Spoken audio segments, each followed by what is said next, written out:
Hey there, welcome to लॉगिरी। मुझे उम्मीद है कि आपने लॉगिरी के यूट्यूब चैनल को सब्सक्राइब कर लिया होगा और बेल नोटिफिकेशन ऑन कर दिया होगा ताकि जब भी मैं एक न्यू वीडियो डालूँ आपको नोटिफिकेशन मिल जाए। आज हम बात करेंगे कि आपको बेयर एक्ट्स कैसे पढ़ने चाहिए ताकि वो आपको समझ में आए। मैं बहुत ही इजी तरीका शेयर करने वाली हूँ। ये है एपिसोड 1।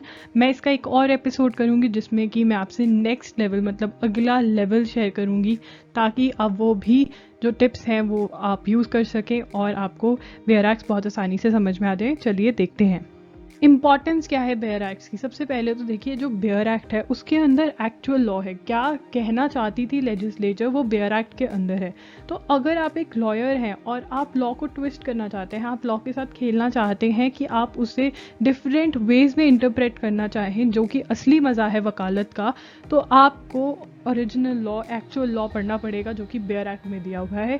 और अगर आप बेयर एक्ट से लॉ पढ़ते हैं तो उससे आपका कॉन्फिडेंस भी बढ़ेगा कि मैंने एक्चुअल लॉ पढ़ा हुआ है, मुझे पता है कि बेयर एक्ट में क्या लिखा हुआ है, मुझे पता है कि सही लॉ क्या है। स्टेप 1 क्या है? Reading easy bear acts. देखिए, ईजी बेयर एक्ट्स और इंपॉर्टेंट बेयर एक्ट्स अलग है। इंपॉर्टेंट बेयर एक्ट्स अगर मैं कहूँगी तो वो होंगे IPC, CPC, CRPC, जिससे कि आपका एविडेंस, ये प्रोसीजरल और बहुत ही इंपॉर्टेंट बेयर एक्ट्स हैं जिनके बिना आप को वकालत में डिफ़िकल्टी रहती है। पर हम उनसे नहीं स्टार्ट करेंगे, हम इजी बेयर एक्ट से स्टार्ट करेंगे ताकि जो हमारा डर है बेयर एक्ट्स का वो निकल जाए।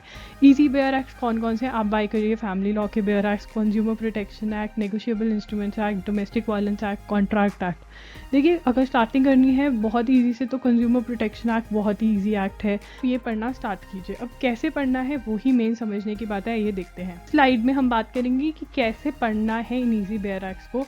सबसे पहले तो हर बेयर एक्ट की स्टार्टिंग इंडेक्स से होती है। आप इंडेक्स खोलेंगे और देखेंगे कि कैसे जो बेयर एक्ट है वो डिवाइड किया गया है, किस पार्ट में क्या बात करी गई है, कौन से सेक्शंस हैं। उसके बाद आप पढ़ेंगे ऑब्जेक्टिव। देखिए, ऑब्जेक्टिव्स देखना बहुत ज़रूरी है बिकॉज आपको पता चलता है कि क्यों वो लॉ बना। और आप जब आर्ग्यूमेंट करते हैं, ड्राफ्टिंग करते हैं, तो बहुत बारी आपको किसी बेयर एक्ट का ऑब्जेक्टिव ही हेल्प करता है, राइट? तो बड़े लॉयर्स वो मिस कर जाते हैं। अगर आप वो मिस नहीं करेंगे तो क्या पता आप कोई केस सिर्फ इसी बिहाफ पे जीत जाए क्योंकि आपने ऑब्जेक्टिव पढ़ा हुआ था। तीसरा स्टेप जो होगा वो होगा कि आप प्रोविजंस रीड करनी स्टार्ट कर दें। स्टार्ट रीडिंग द प्रोविजंस और सेक्शंस और आर्टिकल्स, जो भी आप बुलाना चाहते हैं, ठीक है? और फिर आप जब पढ़ना स्टार्ट करेंगे तो प्रॉब्लम कहाँ आती है? कोई ऐसा वर्ड आ गया जिसका आपको मतलब नहीं पता। अब आपको क्या करना है? सबसे पहले तो आपने सेक्शन 2 खोलना है। हर बेयर एक्ट का मोस्टली सेक्शन 2 डेफिनेशंस होता है, तो सेक्शन 2 के अंदर हर वर्ड, मोस्टली जो उस बेयर एक्ट से रिलेटेड वर्ड्स होते हैं वो डिफाइंड होते हैं। तो सेक्शन 2 में जाइए, अल्फ़ाबेटिकल ऑर्डर में डेफिनेशंस दी होंगी, चेक करिए वहाँ पे वो वर्ड डिफाइंड है जिसका मतलब आपको नहीं पता। अगर तो डिफाइंड है तो वहाँ से आप पढ़ के समझ लीजिए। अगर वहाँ पे भी आपको क्लैरिटी नहीं मिलती है या फिर सेक्शन 2 में वो वर्ड डिफाइंड ही नहीं है तो गूगल पे जाइए या फिर लीगल डिक्शनरी में मीनिंग चेक कर लीजिए, या फिर गूगल पे जाके चेक करिए लीगल मीनिंग ऑफ जो वर्ड आपको जिसका मीनिंग नहीं पता। लीगल मीनिंग इसलिए क्योंकि कई बार कॉमन इंग्लिश में उसका मीनिंग अलग होता है और लीगल में अलग होता है। अब हम एक एग्जांपल लेते हैं। मान लीजिए section 34 of consumer protection act है और जूरिसडिक्शन ऑफ डिस्ट्रिक्ट कमीशन है और मुझे जूरिसडिक्शन का मतलब नहीं पता। तो मैं सबसे पहले तो सेक्शन 2 में चेक करूँगी कि डिफाइंड है या नहीं है। नहीं डिफाइंड है तो अब मैं क्या करूँगी? मैं गूगल पे जाऊँगी और लिखूँगी legal meaning of the word जूरिसडिक्शन। Legal meaning of the word जूरिसडिक्शन, ये देखिए इतने सारे आर्टिकल्स हैं, ब्लॉग पोस्ट हैं जो लिखी हुई हैं। इसमें से मैं कहीं पे भी जाऊंगी तो मुझे मीनिंग पता चल जाएगा कि ये कॉमन लीगल वर्ड है। अब अगर मुझे जूरिसडिक्शन का मतलब यहाँ समझ में आ गया तो कभी और भी मैं जिस भी बेयर एक्ट में पढ़ूंगी मुझे हमेशा इसका मतलब याद रहेगा। अगर आपको नहीं याद रहता आप स्टार्टिंग में अपनी ड्राफ्टिंग डायरी में वो लिख भी सकते हैं उसका मीनिंग। सिमिलरली कंसिडरेशन का अगर मतलब नहीं पता तो मैं वो चेक कर सकती हूँ। अगर वहाँ पे लिखा हुआ है सेक्शन 2 के अंदर मीनिंग है तो वहाँ से देखूंगी, नहीं तो गूगल या लीगल डिक्शनरी में से। अब इससे क्या होगा?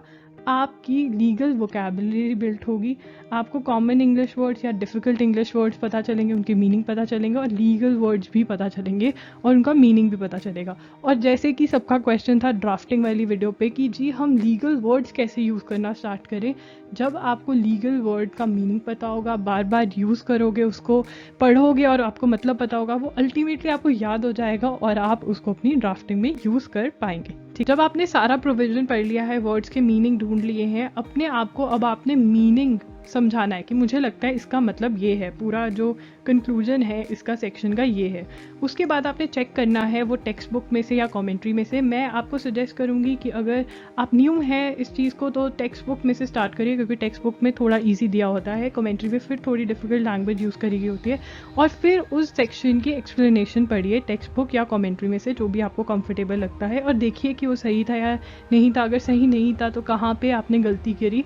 तो फिर आपको फ्रेजेस, मतलब एक से ज़्यादा शब्द का भी मतलब आपको पता चलने लग जाएगा कि अच्छा जब ऐसा लिखा होता है इसका मतलब ये होता है।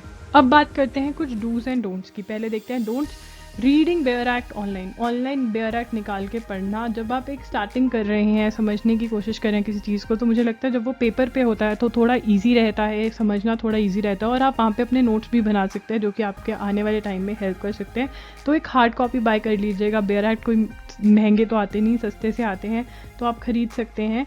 और doing this process for one day. एक दिन आपने वीडियो देखी ये वाली और आपको लगा कि हाँ ये तो मैं कर सकता हूँ या कर सकती हूँ, एक दिन किया और उसके बाद भूल गए, ऐसा करेंगे तो नहीं होगा। ये आपको कॉन्टिन्यूसली कम से कम 2-3 महीने के लिए करना पड़ेगा।